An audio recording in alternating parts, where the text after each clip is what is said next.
Hello,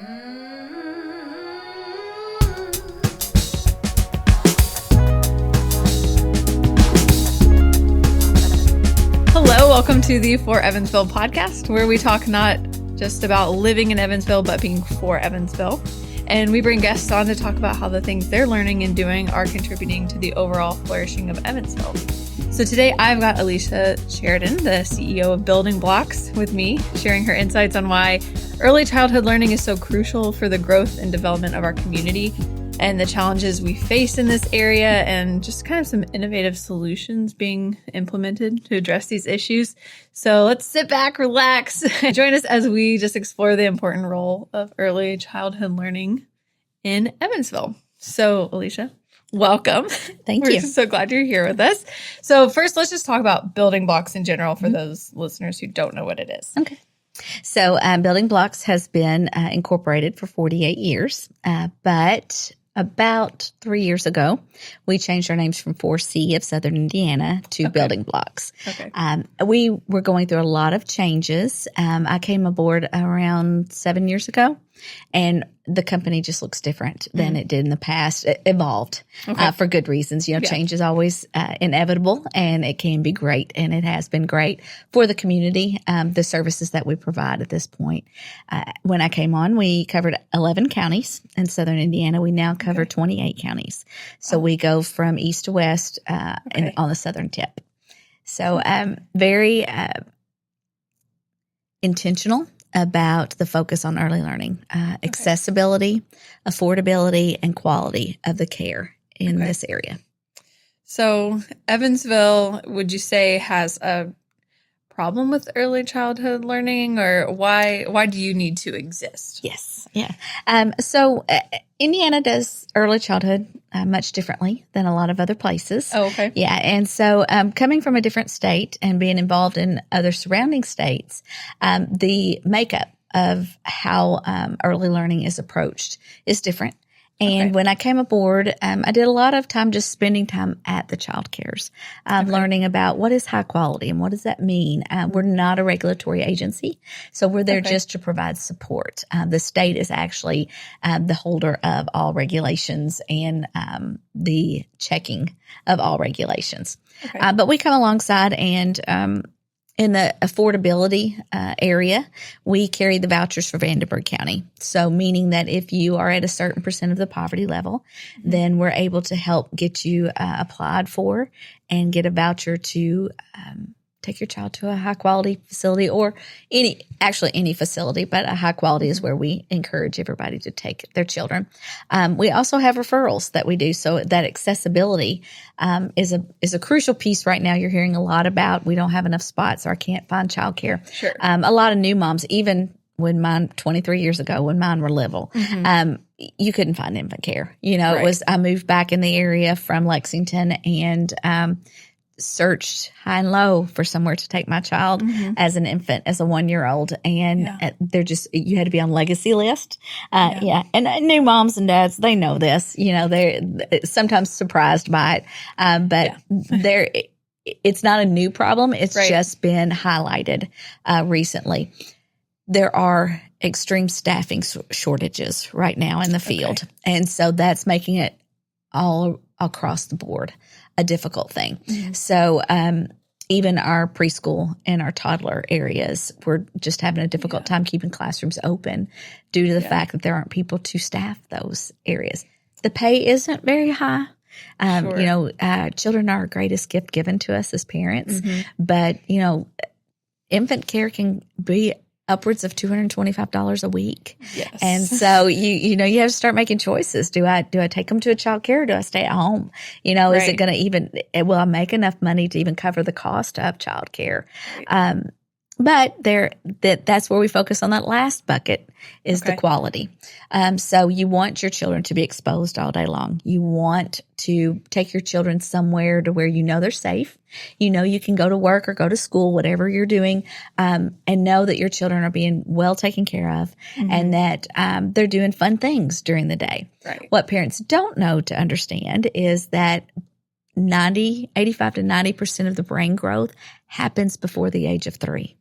So everything that's happening to that child during the day when they're with you or when they're not is growing those synapses, putting those things together so that things that we don't use get pruned. You've heard the old adage, use it or lose it. Well, that's what's happening in a baby's brain. It is actually pruning away things that aren't being developed. So if you aren't talking to your child or reading to your child, some of those things are being taken away. A child at 1 year of age usually takes their first step. And people can usually say, yep, I know. That's when they first start walking. They also say their first word about a year old. However, at 1 year of age, they also understand upwards of 1,500 words. Wow. Yes. So, sponges. They're taking everything in, reading to them, talking to them, exposing them, take them to the grocery store and talking to them while you're at the grocery store. All of those things are having impact on that child. So when you're not with them and you have to go to work or you have to go to school or you just choose to put them in an early learning center, you want to know early learning and intentional instruction is happening. You don't want to make it push down kindergarten. You don't want it, you want it to be developmentally appropriate, but you also want it to be intentional. So we're trying to help parents as well as our educators in the community on giving the tools to them to be able to do that. Okay. I have a 15-month-year-old right now, and we're seeing that and exploring daycares and child's and learning centers and all of that. But you're right. You're paying a lot. You're weighing those costs. But it's like the whole community. There's a whole community, even on Facebook of moms looking for this care. And you mentioned that it's been highlighted recently, but it's always been a problem. Why do you think that is? I think COVID had a lot to do with being able to choose between remote working and having your children in childcare. Yeah. So a lot of the business community, a lot of the people who are trying to decide where funds go have started to look closely at, okay, what is our need? We have different counties right now saying, oh, well, we've got 2,300 kids under the age of 5 that need childcare. Well, not all of those children need childcare. So it's really looking at your data and understanding the actual need. Closed classrooms, essential workers, all of those things became a pick and choose thing to where it was like, I can't even work from home if I've got a 4-year-old under my feet all day long. I still have to wait for them to go to bed, So, so there, again, it's something that I think as parents we knew. I think as people who were employing young mothers or parents of the childbearing age, that it was already something that was people knew of. I mean, on average, we have 9 days of absenteeism in the workforce due to childcare issues. And so then things like second shift care comes up. But then when you start digging on the data, people don't typically use second shift care because they would rather have their children when they get off at 7, 8 o'clock. They'd rather have a brother or a cousin or a grandparent pick the child up, have them at home and ready for them when they do arrive home. So, so I feel like there are some more obvious reasons of why we should care about early childhood learning, and those are what you're talking about as job access and affordability and all of your learning, brain development happens at such an early age. But what are kind of more of the unseen consequences of not having this kind of care for children? And how does it affect not just the parents that are trying to figure this out, but the city? It's the short-term versus the long-term impacts. Okay. Short-term impacts is your workforce, your current workforce. You dips in, choices of those types of things. Short-term of what are your children, even though it's not short-term, when they start kindergarten, are they ready for school? And if all that brain growth is happening early and there's something that there's a gap widening, that's the best time to catch it. I mean, you want to be able to identify those things then. And if you're a first time mom, or even if every child's different. So you can't compare one child to another. But if you've got a boy and a girl, they truly mature differently. They acquire things differently. And so you may not know as a parent that there's any concern until they walk through the kindergarten doors if you don't have access to some quality care. Right. That can identify those things and help you as a parent to what do you do next, Yeah. We do referrals. So we talk about the accessibility. We can we have a database that you can call us, email us, and you can say, I want it within 10 miles of my house. I want it to be a level 3 or 4.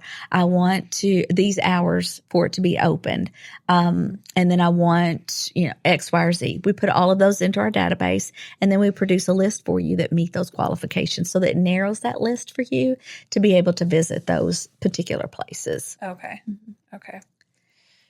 So it seems like a cyclical problem that doesn't seem able to be solved because childcare is too expensive for people to afford. But to have childcare in place, you need to pay the employees, the childcare workers, more because they leave, the turnover is high.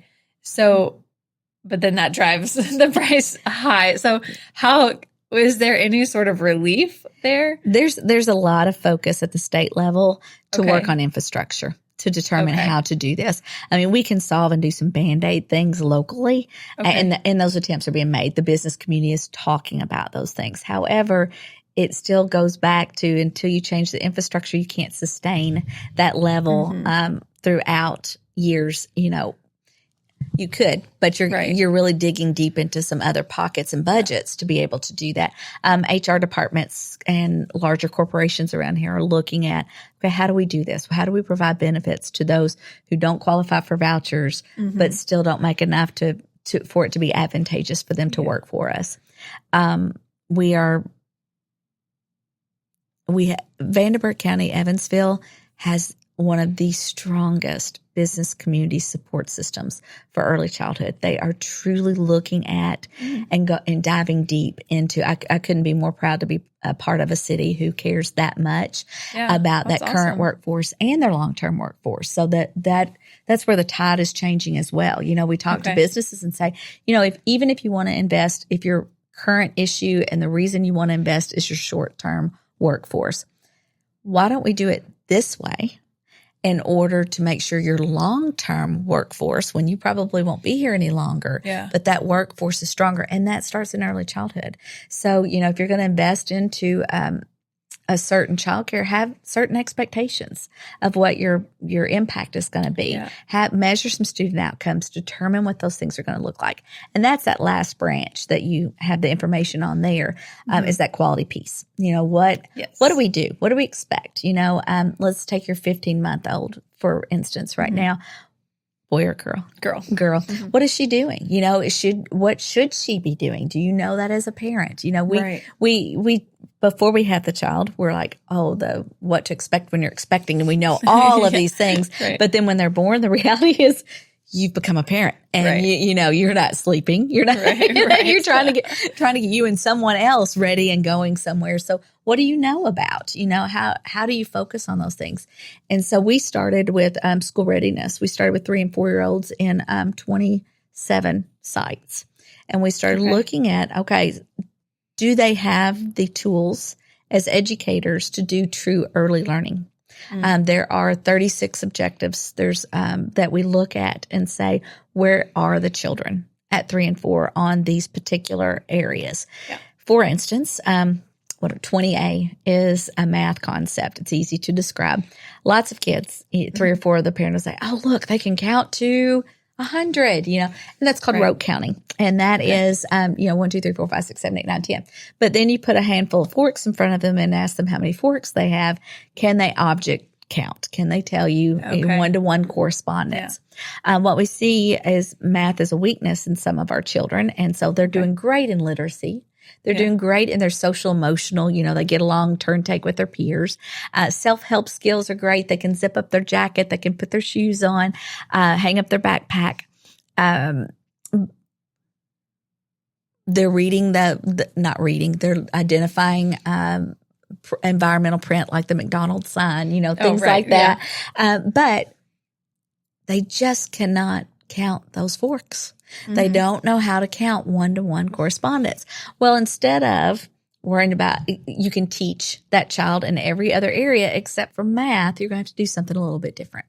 And if they're truly collecting the data on the children and looking at, they can say, little Johnny, he's 3. He should be counting those forks, but he's not. So let's do some small group activities with him. Let's count blocks with him. Let's do and be very intentional about the math. He's getting the rest of the teaching like everybody else, but let's do a small group with him on that. Then we send something home through a product called Ready Rosie. We send home to the parents quick little vignettes. We tease about it being parental TikTok. Okay. So the company that does the curriculum also makes this product. And the teacher, the educator in the classroom can say, you know what, little Johnny's mom today needs to get a couple 1-minute videos of things she can do on 20A. So that will be sent to your phone. And then you just watch it, and it'll be an example of a mother who is setting the table that night for dinner. And then we'll say, little Johnny, can you come in here? I need you to put the forks on each of the napkins and count them with me. And then they count 1 fork, 2 fork, 3 fork, 4 fork. It doesn't cost the parent anything.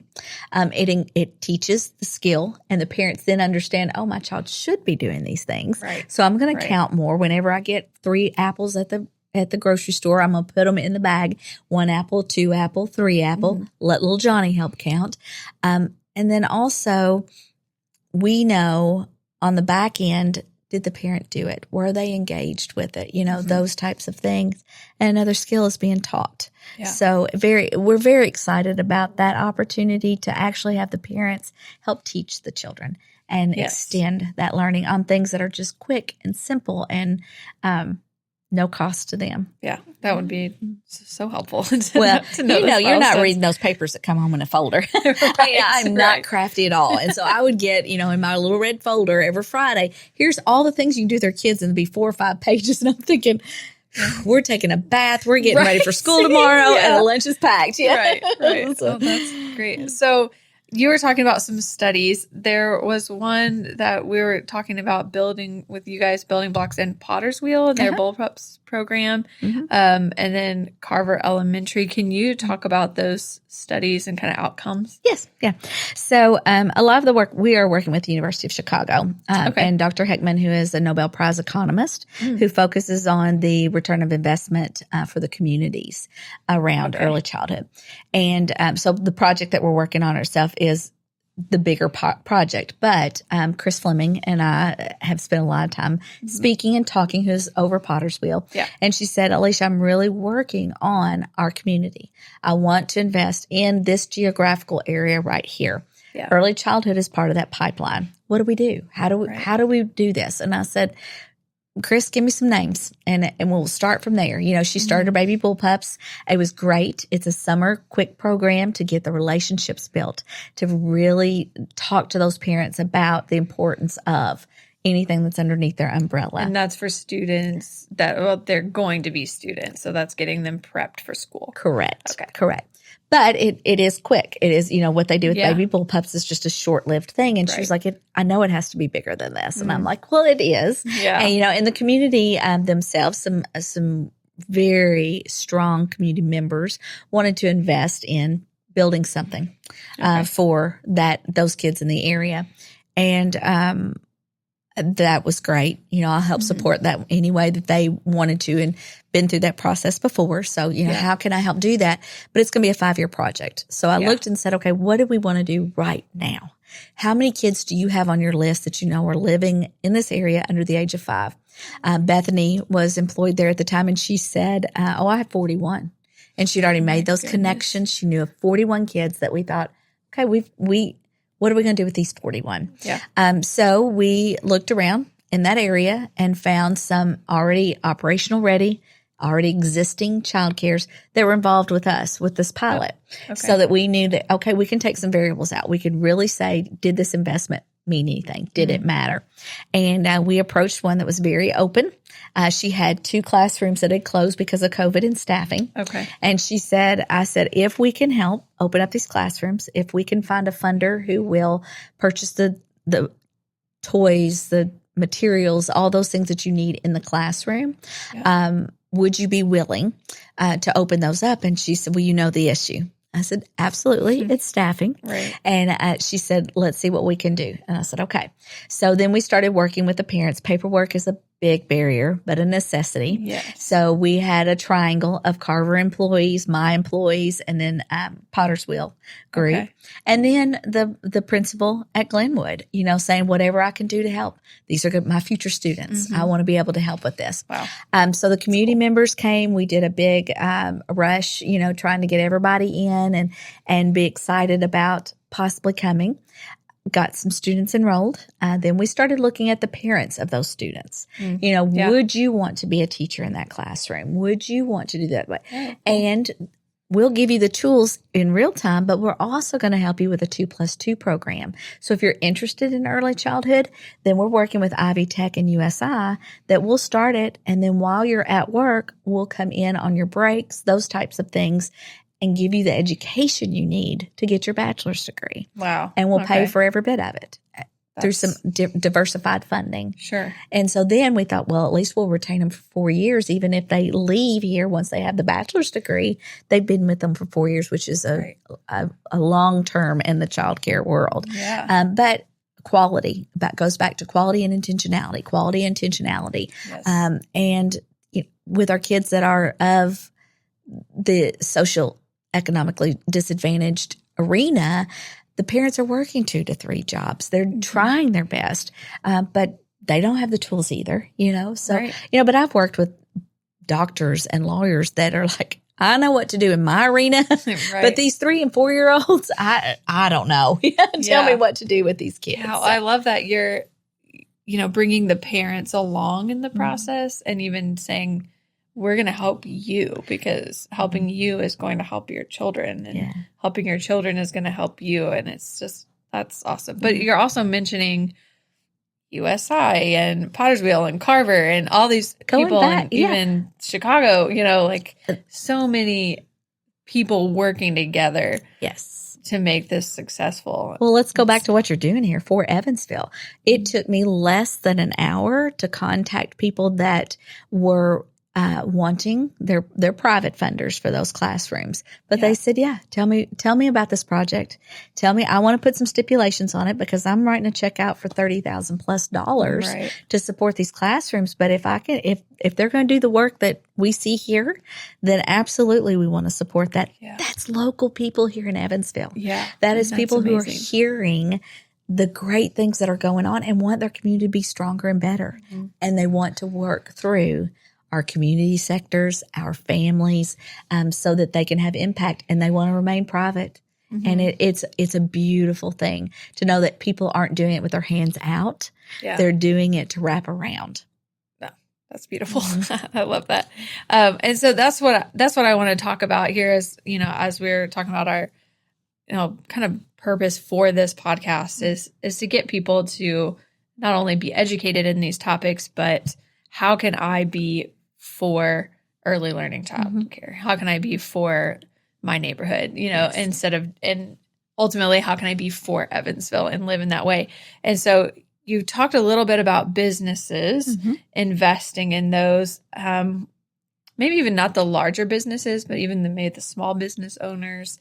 How can they start kind of pouring into that? Yes. Well, and there's 2 ways. Of course, there's always the monetary because this is a large cost to run. It doesn't cost the educators that we're working with and the families right now.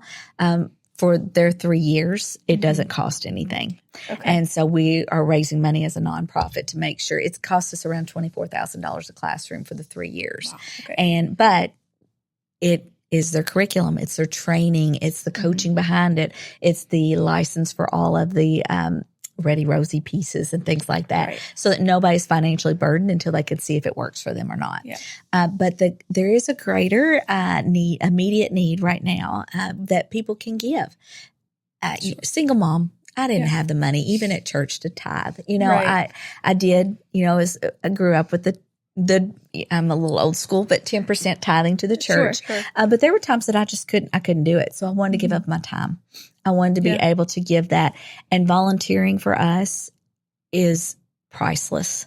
We are really needing a group of volunteers, upwards of 100 people. COVID really knocked us because people quit going into places or you weren't allowed to go in places. Right.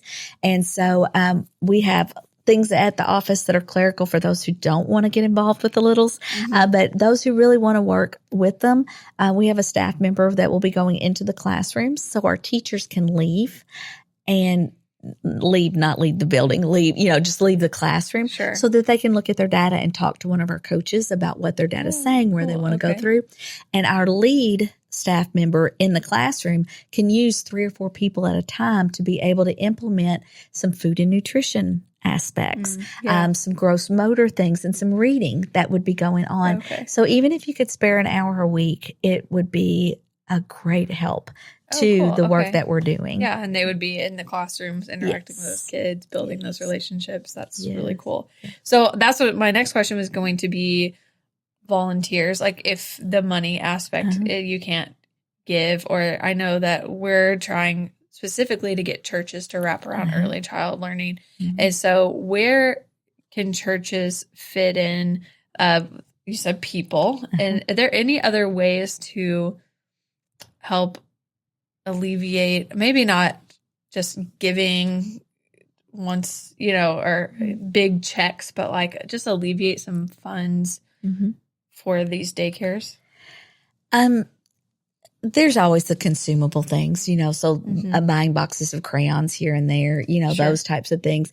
But as far as the churches go, to become, if they were, I did speak to one church about if you could pipeline your volunteers through us. If you decided that April is volunteer giving month for early learning, so everybody sign up for that month, then we could coordinate it on the back end so that we could utilize whoever can give in that way. For churches, I think that people come with a big heart wanting to give and wanting to do. Sometimes you just can't give that time. Sometimes you're like, I'm a mom, I'm working, I'm a dad, I've got X, Y, and Z going on. And so it's those kinds of things that we know that volunteering sometimes might be hard, but we have 6 to 6 childcares open, or we have things that we want to put together, work bags and things like that we could even say, here are all the pieces. Can you put it together and bring back to us? So things like that again, coordinating through a church would be very helpful. That's great. Let's talk about that year. There's like a 1-year test with 16 students. There's some data students. So we do have 16 students that are working through this pilot program right now. Right now. Okay. But it is it's more than just, we don't want to test kids like what you're thinking, in elementary school where they take a pencil and paper test.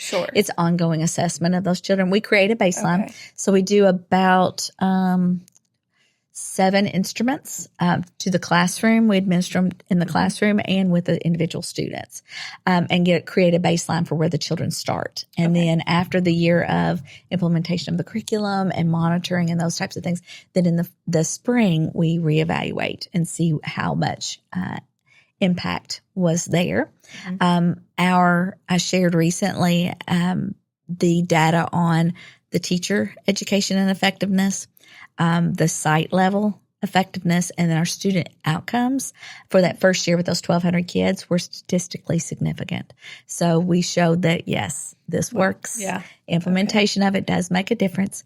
We're working very closely with school districts right now because as much as we want children to become ready for school, the schools have to be ready for the kids that they're getting.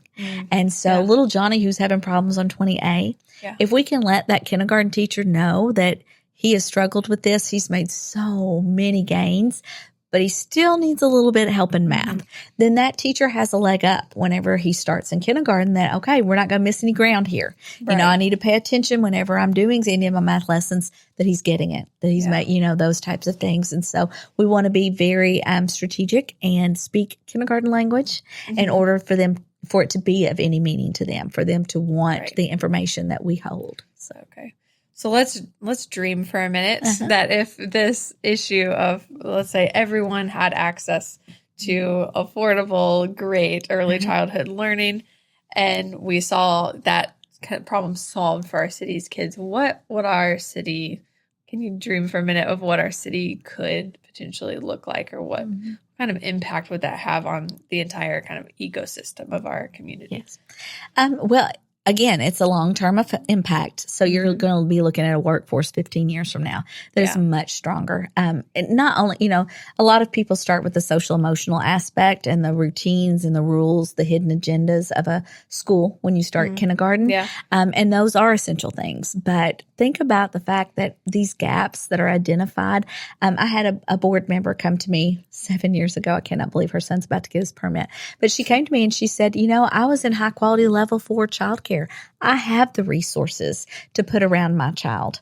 And she said, I didn't know till 2nd grade that he was having trouble whenever they started prepping him for the I-read test. And she said, I wish I had known. I wish somebody could tell me because I would have saved so much time and energy by investing early on. The amount of time that's put in kindergarten retentions, kindergarten special education referrals, you would be saving a great deal on that cost.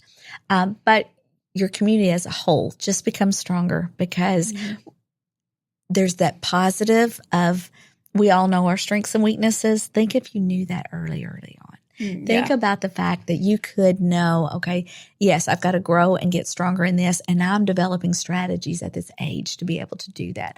I have people that care about me wrapped around me to make this a stronger place, and people wanting to return. Think about, we had a company move in from Seattle. And one of the people on the board here, knowing that they were moving them in, brought us in to do all those referrals. They wanted to know. Over half had young children relocating to this area. If you can boost and boast about your childcare systems, people are going to relocate here. People want to come here. We're looking in Warwick County, same kind of thing. As their population growth expands, what are we bringing back to our area? When we have people leave, go off to college, go off for other jobs, how do we draw them back? And this is one of those major things. We had a family move in here from North Carolina when I first started that said, I look around and this isn't the quality that I'm used to.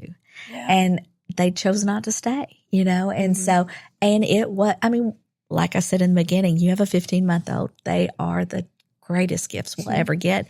And we won't turn our backs to the fact that we need that quality and that level of, so it's twofold. It's both your city will look great because you can attract and have stronger elementary schools because of what you're getting, entering and starting at that level. Yeah. You don't, sometimes we just need people like you to help make those connections that early childhood learning can affect the retaining of employees and building our economy and boosting that on an attractional level.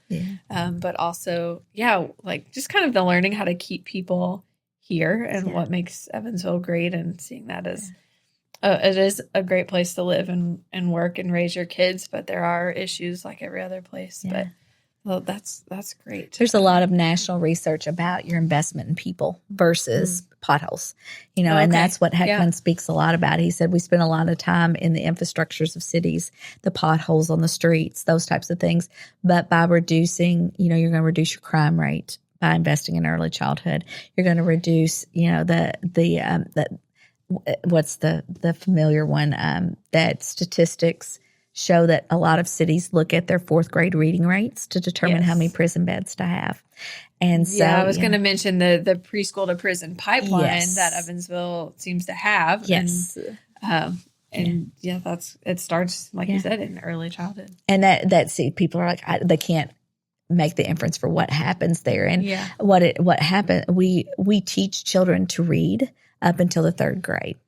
And then 3rd grade, it shifts. And when they start 4th grade, they're reading to learn. Yes. So if they miss it up until that point, then it takes off. And the learning, the separation, the gap even widens even greater for those. And, we were looking at some statistics on zip codes and literacy rates and the amount of people that are illiterate in Evansville. And it was shocking to me. I did not realize that, and I work with parents who struggle with reading, but did not know the pervasiveness of it. And so again, it goes back to you guys start that pipeline early. Sure. So is that a volunteer need as well? I think when you were saying that a barrier was paperwork, and and now maybe a barrier is literacy. Maybe that has to do with each other, you know, like. The issue around that is adults don't want to admit that they can't read. And so they will avoid anything that has to that would call them out on that. We help with the paperwork. We're very careful, on how we do it, if it's read to them, those types of things. But there are a couple of nonprofits in town that do work on literacy for adults. Okay. So, yeah. Wow. Yeah. I am continually just astounded at how important it is that we all work together. Like you're saying, these nonprofits that can, put their heads together and say, we have a barrier, but we don't have the capacity to teach everyone to read or, help them get their education. But you guys do. That's what you focus on. We'll take care of the early childhood learning. You take care of literacy, those sorts of things. And so it's just so important. Well, I don't know. A few years back, the buzz was collective impact, and you heard that term a lot. And collaboration and collective impact are very close, but it goes back to what I told you before. When we identify an issue and we put it at the center of a table and everybody surrounds around it and doesn't say, okay, here's what I do, here's what you do here. We look at it and we say, okay, how are we addressing this problem? And then we all take ownership of the problem and then walk away from the table to do our parts and come back together. And that's truly that working together. It takes a village. And It does. Well, thank you so much for being with us today. Any last things you want the city of Evansville to know, or any place that you see hope or you're excited about? Just for Evansville existing, this has really convened a lot of conversations, a lot of out of the box thinking, and being able to be able to sit with everybody that's on the ground all the way up to the CEOs of the larger companies here, and everybody focused on the same thing. I'm very proud to be a part of the city. That's awesome. Well, thanks so much again.